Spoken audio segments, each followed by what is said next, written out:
1 Corinthians 6:20, for you were bought with a price. Now, this is another way we're freed. Not only are we freed because we're crucified with Christ, we've been redeemed. I was writing an appeal letter this week, and I did the letters about redemption, and I did a little search. I wondered what the highest ransom ever paid for somebody kidnapped. Anyone want to venture a guess?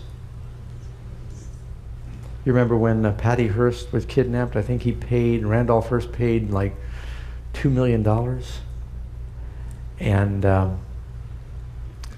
then the Getty son was kidnapped in Italy, and again he paid several $1 million.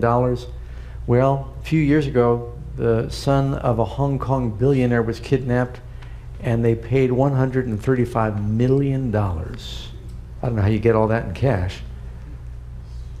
Maybe they took credit cards. I don't know how you do that.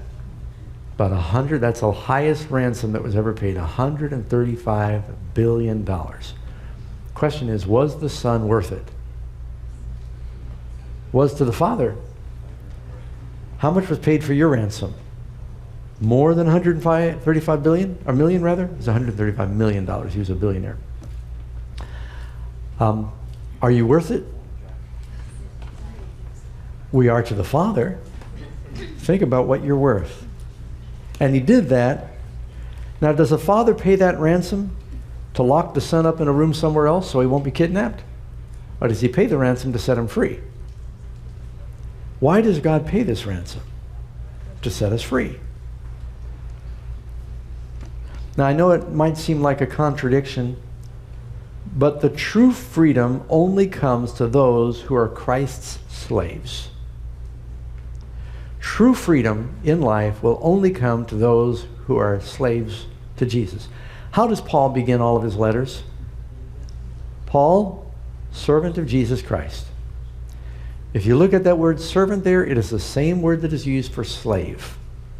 But most of the English commentators, understanding that that's a very volatile word, they use the word servant. But Paul is not the employee of Jesus. The way he puts it down, he says, Paul, the slave of Jesus.